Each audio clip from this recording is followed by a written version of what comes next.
పూరా local. Hi hello నమస్తే, welcome to పూరా లోకల్. అమెరికాలో 100 ఏళ్ల వయసున్న వ్యక్తులు ఇప్పటికే సజీవంగా ఉన్నారు.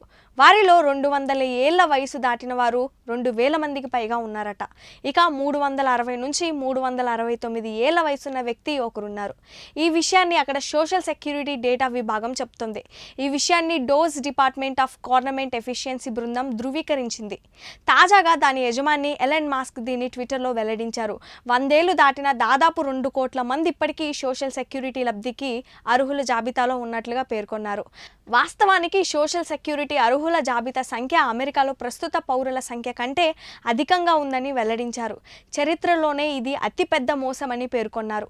వాస్తవానికి 2023లో సోషల్ సెక్యూరిటీ ఆడిట్లో దాదాపు 18.9 మిలియన్ల మంది 100 ఏళ్లు దాటిన వారున్నట్లుగా గుర్తించారు. వారు ఆదాయం పొందడం లేదా లబ్ధిలను స్వీకరించడం కానీ చేయడం లేదు. అయినా ఆ జాబితాను సవరించలేదు. 112 ఏళ్ల వయసున్న వారు 65 లక్షల మంది సోషల్ సెక్యూరిటీ నంబర్లను కలిగి ఉన్నారు.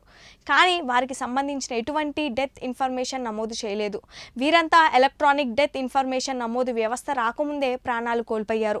వాస్తవానికి భూమి మీద కేవలం 35 మంది మాత్రమే ఈ వయసును దాటిన వారున్నారు. ఇక జనాభా లెక్కల ప్రకారం అమెరికాలో 100 ఏళ్ల దాటిన వృద్ధుల సంఖ్య కేవలం 86,000 మాత్రమే. ఇక అమెరికాలోని సోషల్ సెక్యూరిటీ అడ్మినిస్ట్రేషన్ ప్రజలకు చెందిన రిటైర్మెంట్ వైకల్యంతో బాధపడే వారికి సంబంధించిన ఆదాయ మార్గాలను సమకూరుస్తోంది. అమెరికాలో ట్రెజరీ డిపార్ట్మెంట్ నుంచి చెల్లించిన $4.7 ట్రిలియన్ టాస్ లేదని డోజ్ అధిపతి ఎలాన్ మాస్క్ పేర్కొన్నారు. దీంతో ఆ నిధులు ఎటు వెళ్లాయో గుర్తించడం దాదాపు అసాధ్యమని పేర్కొన్నారు. వాస్తవానికి ఈ కోడ్ వాడటం ఇప్పటివరకు ఆప్షనల్ అని వెల్లడించారు. కానీ తాజాగా డోజ్ ఈ విషయాన్ని గుర్తించడంతో టాస్ కోడ్ వాడటం తప్పనిసరి అని మాస్క్ ఎక్స్ వేదికగా వెల్లడించారు. ఇటీవలే ట్రంప్ కార్యవర్గం మాస్క్ నేతృత్వంలోనే డ్రోస్ కు ట్రెజరీ డిపార్ట్మెంట్ సమాచారం చూసేందుకు యాక్సెస్ ఇచ్చిన విషయం తెలిసిందే. తాజాగా డోజ్ అమెరికా రెవెన్యూ డిపార్ట్మెంట్ లో పని చెల్లింపుదారులకు డేటాలో కూడా తమకు యాక్సెస్ ఇవ్వాలని కోరింది.